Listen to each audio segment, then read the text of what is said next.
धर्मेंद्र जी, अगला सवाल मेरा आपसे है। उपलब्ध कराएं। 29 नवंबर की ट्रैक्टर रैली आपने नहीं करने का फैसला किया, बहुत अच्छी बात है। किसानों ने एक कदम आगे बढ़ाया, इसे एक पॉजिटिव अप्रोच की तरह देखा जा रहा है। लेकिन इस नरमी के साथ उन्होंने गर्मी भी दिखा दी और कहा कि एमएसपी पर कानून से पहले आंदोलन नहीं खत्म करेंगे। तो अब आप मुझे ये बताइए कि बात फिर आगे होगी कैसे, क्या है अगला कदम?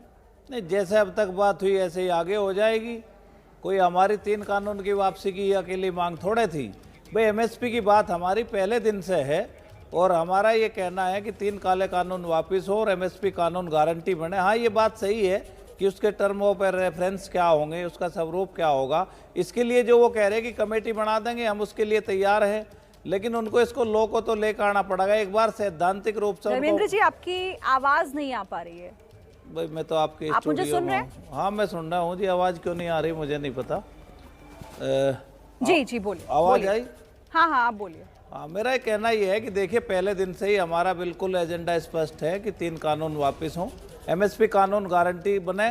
और 2 बातें और थी, एयर पोल्यूशन एक्ट और बिजली अमेंडमेंट एक्ट, उन पर हमारी बात हो गई थी। तो 2 बातें अटकी हुई है, उसमें तो कानून रिपील होने की घोषणा हो गई है। एमएसपी की एक बार सैद्धांतिक रूप से घोषणा हो जाए, फिर जितना भी समय कानून बनने में लगेगा हम उसके लिए सहमत हैं।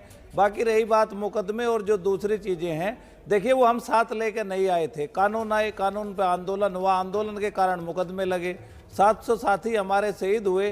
तो हम उनको ऐसे थोड़ा बुलाया जा सकता है। तो हमारा ये है कि जो आंदोलन के दौरान के मुकदमे हैं वो कोई व्यक्तिगत मुकदमे दर्ज अच्छा नहीं है। धर्मेंद्र जी, एक बात बताइए, सड़क पर बैठकर समाधान निकलेगा क्या? 1 साल हो गया, 1 साल हो गया इस बात को। निकलेगा, अब आगे की सोचिए ना। निकलेगा। हिंदुस्तान में तो कोई भी आंदोलन रहा हो सड़क से ही समाधान होता है। यहाँ पे बचा क्या है? यहाँ बात होगी तब बात बनेगी ना। अब बातचीत करिए आप सरकार से, बावजूद इसके कि सभी किसान सड़कों पर बैठे रहे। अच्छा, आपको किसने कहा कि हम बातचीत नहीं कर रहे? हमने 22 तारीख में चिट्ठी लिख के कहा है कि आप बात करिए। लोकतंत्र में वन साइडेड फैसले नहीं होते। आप प्रधानमंत्री हो, राजा नहीं हो कि राजा आए टीवी पे प्रकट हुए और बोल दिया कि घर जाओ। ठीक है, सड़क को टेबल पे बात करिए आप। ठीक है। शिवम त्यागी, बार बार यही कहा जा रहा है किसान संगठनों की तरफ से कि सरकार ने टीवी पर ऐलान कर दिया लेकिन किसानों से बात करने को तैयार नहीं है। राकेश टिकैत ने भी आज यही कहा कि सरकार बात तो करे किसानों से, सीधे बात करे। मुझे लगता है कि अगर बात अपने आप में स्वागत है। हाँ, इनको सुना कितना जाता है वो बहुत महत्वपूर्ण है। इन्होंने कहा कि संवैधानिक तौर से बिल वापस ले लिए जाए तो और हमारे जो ये मुद्दे हैं इनको सॉल्व कर दिया जाए तो वापस चले जाएंगे और आगे प्रक्रिया शुरू हो जाएगी। लेकिन क्या ये राकेश टिकैत की ऑफिशियल स्टेटमेंट है? बिल्कुल नहीं है, क्योंकि इसकी संवैधानिक प्रक्रिया को लेकर सरकार पहले ही कह चुके हैं, कैबिनेट में वो प्रस्ताव जा चुका है। और जब इस पर अरे ये अनुराग भदौरिया पार्ट 2.0 कहां से आ गए? आपके पास भारतीय जनता पार्टी के अनुराग भदौरिया मनोज जी, आप 1 मिनट शांत रहिए। मनोज जी, आपका ऑडियो मुझे डाउन कराना पड़ेगा। आप दूसरे की बात में बीच में मत कूदिए।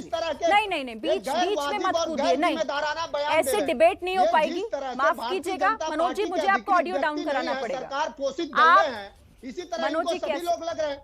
मनोज जी, आपका ऑडियो डाउन कराना पड़ेगा, दूसरे के बारे में मत बोलिए। माफ कीजिएगा, ऑडियो प्लीज डाउन कीजिए मनोज जी का। मनोज जी का ऑडियो डाउन कीजिए। अभी आपका नंबर आएगा तब अपनी बात रखेगा। शिवम, अपनी बात पूरी कीजिए।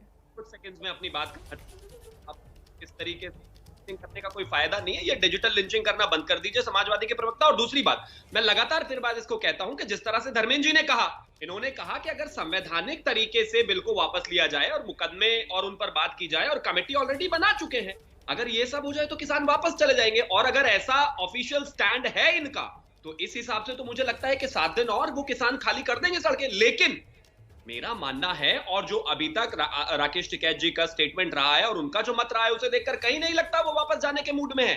और आखिर में एक और, काका जी, मैं आपको एक बात कहना चाहता हूं कि सुनिए, सिर्फ जो 2 इंसिडेंट आपने बताए, पढ़ने की आवश्यकता आपको पड़ती होगी। एक बार 87 और एक बार 93 में भी आंदोलन हुआ था।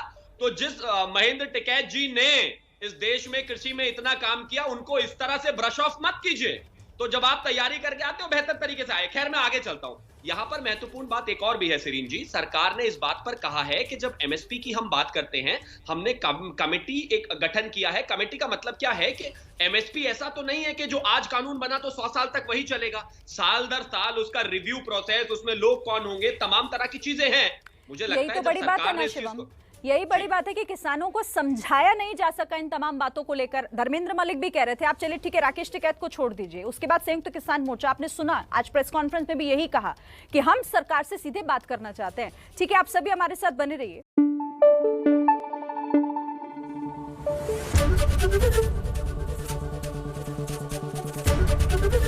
एबीपी न्यूज आपको रखे आगे।